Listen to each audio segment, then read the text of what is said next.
तो बच्चों नेक्स्ट जो हमारा टॉपिक है वो है डायमेंशन एंड डायमेंशनल फॉर्मूले।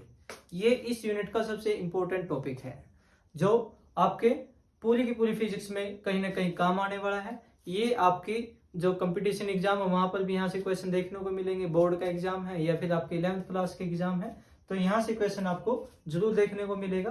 तो डायमेंशनल जो फॉर्मूला होता है वो क्या होता है, सबसे पहले जो आपकी फंडामेंटल क्वांटिटीज हैं उनकी फॉर्म में एक ऐसा एक्सप्रेशन जो किसी डिराइव्ड क्वांटिटी को रिप्रेजेंट करता है या फिजिकल क्वांटिटी को रिप्रेजेंट करता है उसको बोलते हैं डायमेंशनल फॉर्मूला। अब कोई भी जो डायमेंशनल फॉर्मूला है उसमें बेस क्वांटिटी की जो पावर होती है, बेस क्वांटिटी या फिजिकल क्वांटिटी फंडामेंटल क्वांटिटी, उसकी जो पावर होती है उसको बोलते हैं डायमेंशन। समझते हैं, जैसे आपकी 7 फंडामेंटल यूनिट्स हैं या क्वांटिटी है, जैसे भी मास है, मास को हम लिखेंगे m से, लेंथ है, लेंथ को लिखा जाएगा l से, टाइम है, टाइम को लिखा जाएगा t से, स्क्वायर ब्रैकेट में इन सभी को लिखना है। उसके बाद जो टेम्परेचर है, टेम्परेचर उसको उसके SI यूनिट केल्विन से लिखा जाता है या फिर कुछ बुक्स में ये थीटा से मिलेगा आपको लिखा हुआ। उसके बाद इलेक्ट्रिक करंट है, इलेक्ट्रिक करंट इसके SI यूनिट ए से लिखा जाता है। उसके बाद ल्यूमिनियस इंटेंसिटी है 3 4 5 6 luminous intensity,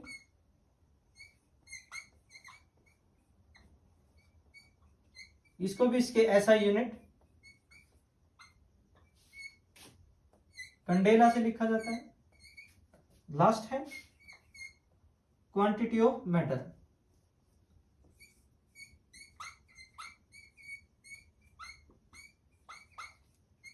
quantity of matter जिसको इसके SI यूनिट मोल से लिखते हैं। ये आपकी 7 फंडामेंटल क्वांटिटीज हैं जिनको एक्सप्रेशन की फॉर्म में मास को m से, लेंथ को l से, टाइम को t से, टेम्परेचर को केल्विन या थीटा से k से लिखा जाएगा या थीटा से लिखा जाएगा, करंट को a से लिखा जाएगा, ल्यूमिनेस इंटेंसिटी को cd से लिखा जाएगा और क्वांटिटी ऑफ जो मैटर है उसको मोल से लिखा जाएगा। 7 आपके फंडामेंटल यूनिट्स हैं या क्वांटिटी है, उनको एक्सप्रेस करेंगे। अब जो बाकी के डिराइव्ड यूनिट हैं उनको इनकी फॉर्म में लिखना वो आपका डायमेंशनल फॉर्मूला कहलाएगा। एक ऐसा एक्सप्रेशन जो 7 फंडामेंटल यूनिट की हेल्प से लिखा जाएगा, डिराइव किया जाएगा, उसको डायमेंशनल फॉर्मूला बोला जाएगा। ज्यादातर मोस्टली ये 3 आपकी यूज होती हैं, मोस्टली ये 3 फिजिकल क्वांटिटी जैसे मास, लेंथ और टाइम, इनको यूज किया जाता है। जैसे भी मान लो, अब अगर हम एरिया की बात करें, अब पता है एरिया का फार्मूला क्या था, लेंथ इंटू ब्रेथ।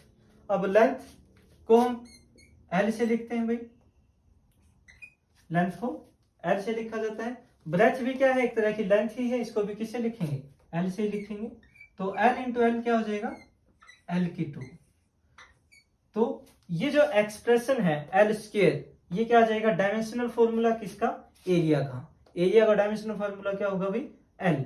अब बात आती है डायमेंशन की। तो डायमेंशन क्या होता है, पावर ऑफ बेस क्वांटिटी। ये बेस क्वांटिटी है या फंडामेंटल क्वांटिटी है, तो इसकी जो पावर होगी इसको बोलते हैं डायमेंशन।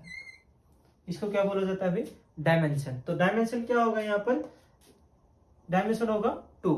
अब कंप्लीट डायमेंशनल फॉर्मूला अगर हम एरिया का लिखें तो वो लिखा जाएगा, m की फॉर्म में लिखे तो m की पावर क्या है, यहाँ पर 0 है तो m 0 होगा, l की कितनी है 2 है और t की भी कितनी है 0। ये होता है complete dimensional formula of area. Area का डायमेंशनल फॉर्मूला बेस क्वांटिटीज की फॉर्म में ये होगा m0, l0, t0। अब डायमेंशन की बात आती है। अब हम कहें डायमेंशन ऑफ एरिया इन मास, वो क्या होगा 0। तो यहां से डायमेंशन ऑफ एरिया इन मास, तो वो क्या बोलेंगे भैया 0। यानी जो पावर होती है वो किसी भी बेस क्वांटिटी की या किसी भी फंडामेंटल क्वांटिटी की जो पावर होती है वो रिप्रेजेंट करती है डायमेंशन को। Dimension is the power which express the which raise to the power of base quantity, यानी जो बेस क्वांटिटी है उसकी जो पावर होती है उसको हम क्या बोलते हैं, डायमेंशन बोलते हैं। ऐसे ही dimension of area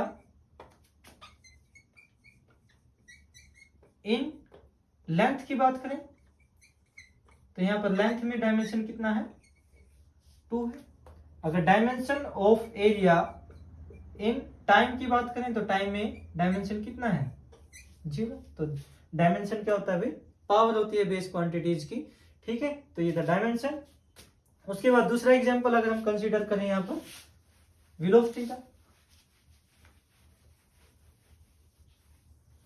second example पे मान लो वेलोसिटी या स्पीड, वेलोसिटी। तो वेलोसिटी का फार्मूला होता है distance upon time, sorry displacement upon time.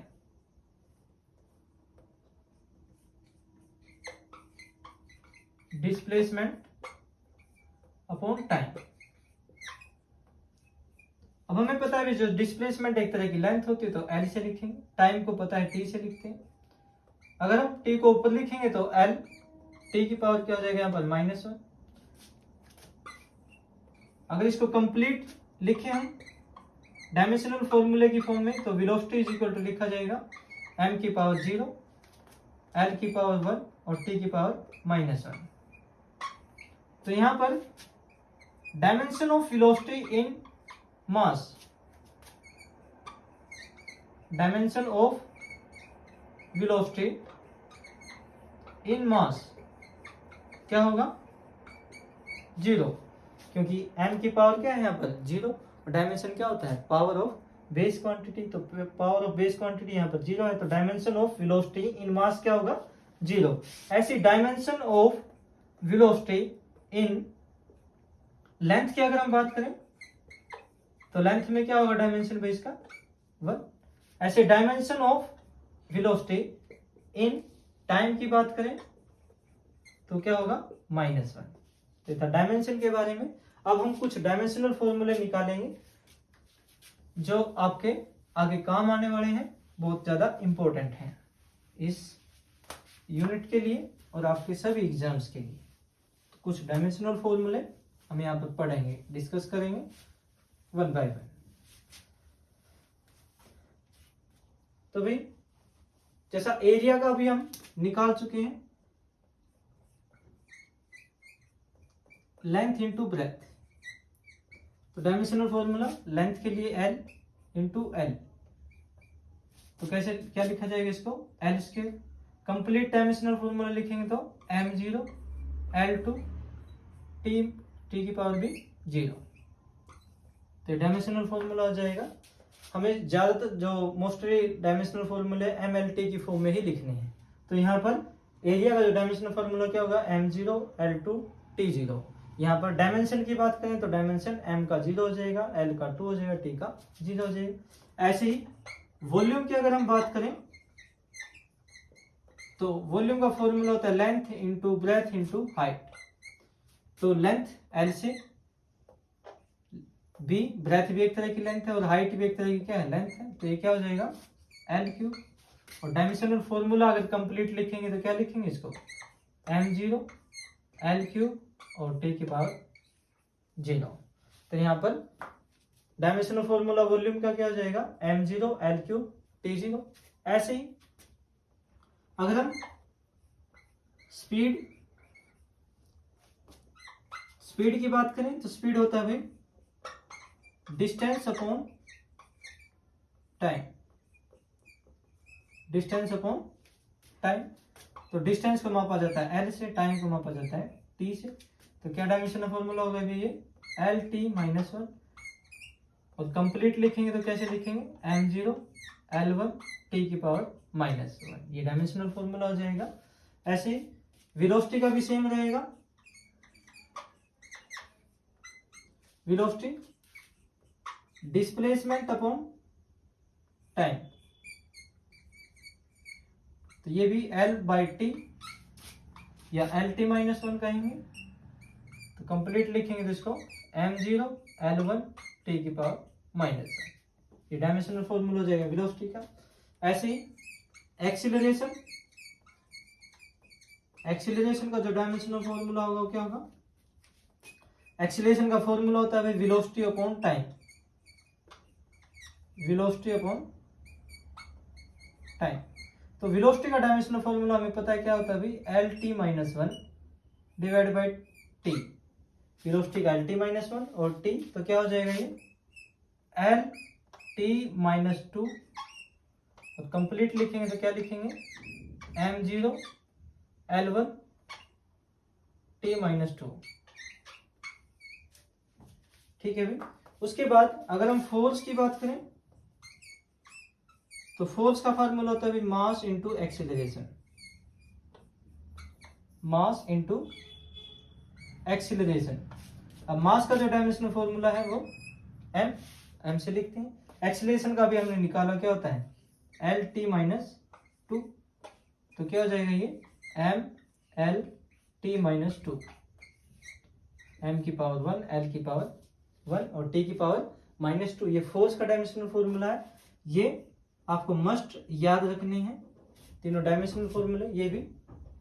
ये मस्ट आपके लिए याद रखना बहुत जरूरी है, आपके बार बार काम आएंगे। स्पीड का, वेलोसिटी का, एक्सीलरेशन का और फोर्स का क्या है MLT माइनस 2। इसी के साथ हम इसकी SI यूनिट भी निकाल सकते हैं। SI यूनिट भी निकाल सकते हैं भाई। लेंथ को किस में मापा जाता है, मीटर में, और इसको भी किस में मापेंगे, मीटर में। तो क्या हो जाएगी मीटर स्क्वायर। यहाँ पर meter into meter, meter square. यहाँ पर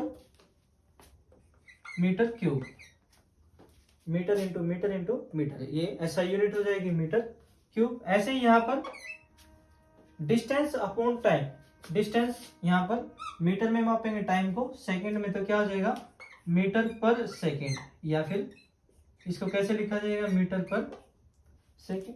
ऐसे ही यहाँ पर भी सेम है मीटर पर सेकंड। और ऐसे ही वेलोसिटी अपॉन टाइम, वेलोसिटी का होता है मीटर पर सेकंड डिवाइड बाय टाइम। तो ये हो जाएगा मीटर पर सेकंड डिवाइड बाय सेकंड, यानी मीटर पर सेकंड स्क्वायर।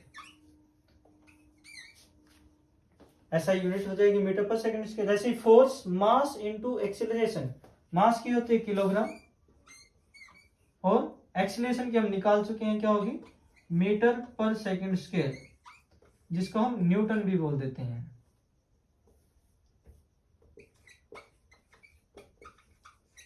जिसको क्या बोला जाता है, न्यूटन।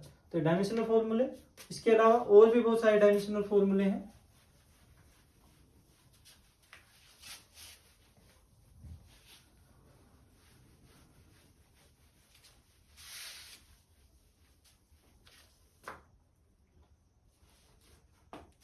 Next, linear momentum.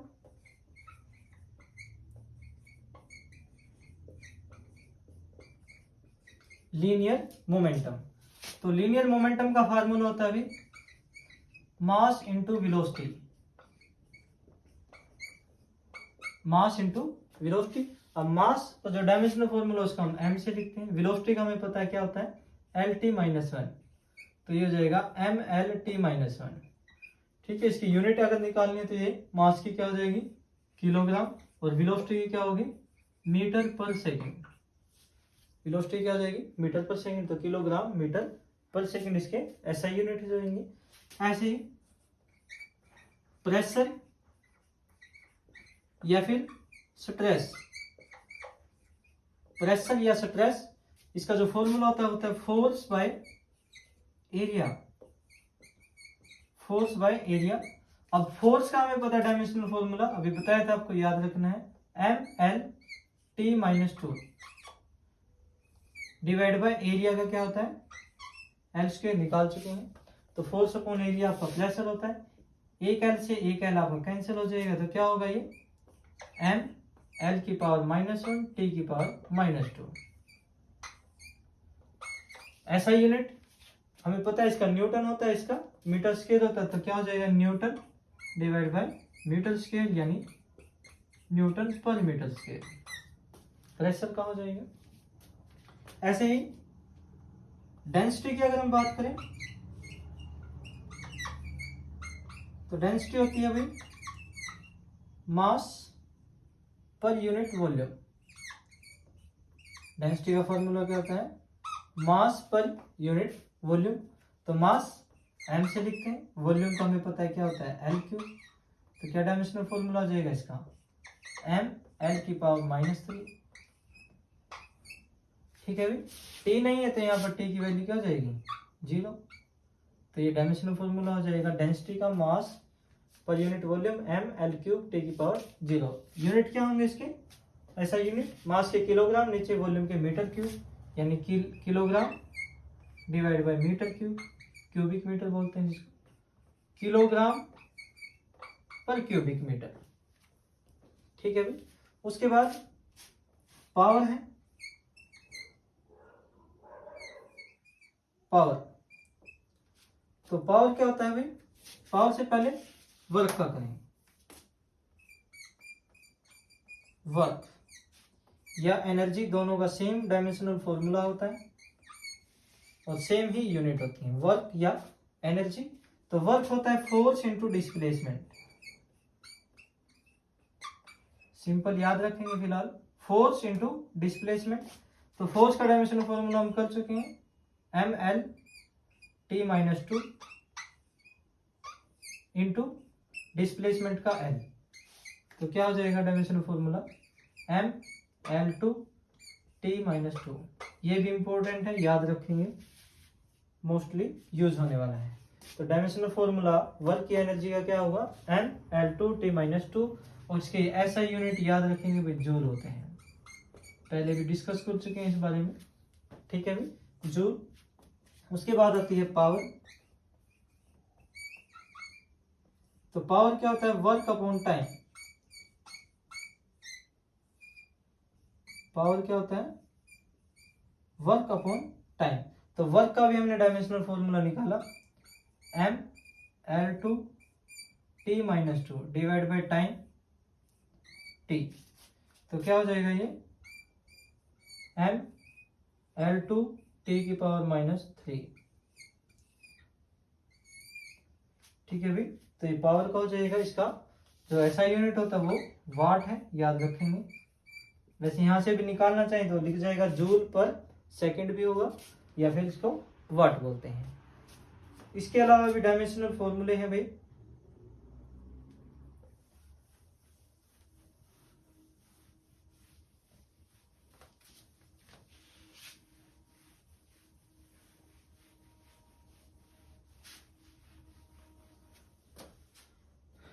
उसके बाद कुछ डायमेंशनल फॉर्मूले, जैसे भाई स्ट्रेन है। स्ट्रेन स्ट्रेन होता है चेंज इन डायमेंशन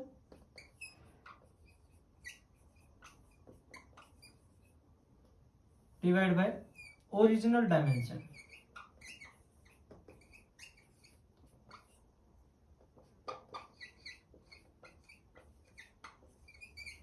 तो change in dimension divide by original dimension. तो ऊपर भी डायमेंशन है, नीचे भी डायमेंशन, तो इसका डायमेंशनल फॉर्मूला क्या होगा भाई? m0 L0 T0। कोई डायमेंशनल फॉर्मूला नहीं होता, ना ही इसकी कोई ऐसा यूनिट होती, नो ऐसा यूनिट, क्योंकि ऊपर भी वही चीज है और नीचे भी वही चीज है, तो इसका कोई डायमेंशनल फॉर्मूला नहीं होगा। उसके बाद स्पेसिफिक ग्रेविटी। Specific gravity. तो स्पेसिफिक ग्रेविटी क्या होती है भाई? इसका फॉर्मूला होता है density of object divide by density of water at 4 degree.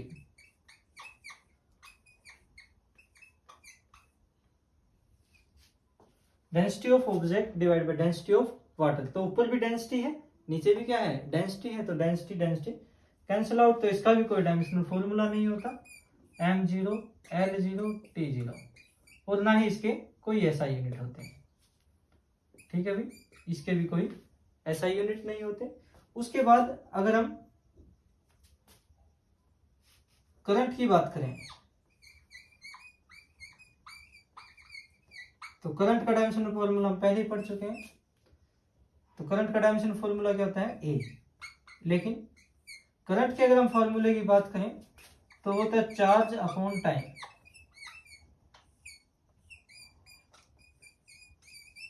Current का फार्मूला क्या होता है भाई, चार्ज अपॉन टाइम। अगर हमें चार्ज का डायमेंशनल फॉर्मूला निकालना है तो चार्ज का डायमेंशनल फॉर्मूला क्या होगा भाई, चार्ज का फार्मूला हो जाएगा यहां से करंट इनटू टाइम।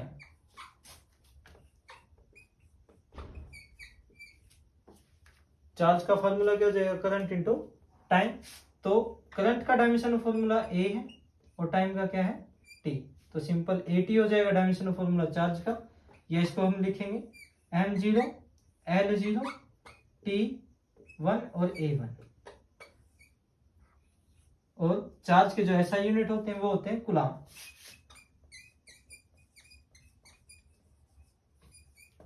चार्ज के जो एसआई यूनिट होते हैं वो क्या होते हैं अभी, कूलाम होते हैं। तो ये कुछ डायमेंशनल फॉर्मूले थे जो हमने यहाँ पर डिस्कस किए हुए। उसके बाद एक दो और करते हैं। कांस्टेंट है उनके भी डायमेंशनल फॉर्मूले होते हैं। जिसे भी हम पढ़ चुके हैं, ग्रेविटेशनल फोर्स का फॉर्मूला क्या होता है, F = G m1 m2 by R square. यहाँ पर G क्या है, ग्रेविटेशनल कांस्टेंट। अगर इस ग्रेविटेशनल कांस्टेंट का हमें डायमेंशनल फॉर्मूला निकालना हो तो हम G की वैल्यू निकालेंगे यहाँ से। तो G = ये आर स्क्वायर इधर मल्टीप्लाई हो जाएगा, तो F R square, m1 m2 यहाँ पर नीचे चले जाएंगे तो ये हो जाएगा m1 m2। तो ये क्या है, ग्रेविटेशनल कांस्टेंट, ग्रेविटेशनल कांस्टेंट। तो इसका डायमेंशनल फॉर्मूला अगर हम निकालें तो F = क्या होता है, F का dimensional formula m l t-2।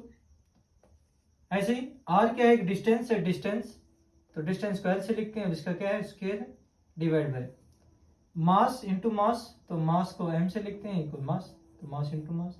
एक मास से एक मास कैंसिल हो जाएगा, m से m कैंसिल हो जाएगा, तो इसका डायमेंशनल फॉर्मूला क्या हो जाएगा m, यहाँ m की पावर क्या हो जाएगी ऊपर जाकर -1, l एक यहाँ से 2 यहाँ से, तो कितना हो जाएगा ml3। उसके बाद t की पावर कितना हो जाएगा -2। तो ये ग्रेविटेशनल कांस्टेंट का क्या आ जाएगा, फॉर्मूला आ जाएगा m-1 l3 t की पावर -2। ऐसे ही इलेक्ट्रोस्टैटिक कांस्टेंट, ये भी हमने पढ़ा था, F = K Q1 Q2 by R square. तो यहां से अगर K की वैल्यू निकालें तो K = क्या आएगा, F R square divide by Q1 Q2। तो K क्या है यहाँ पर, इलेक्ट्रोस्टैटिक कांस्टेंट, इलेक्ट्रोस्टैटिक कांस्टेंट।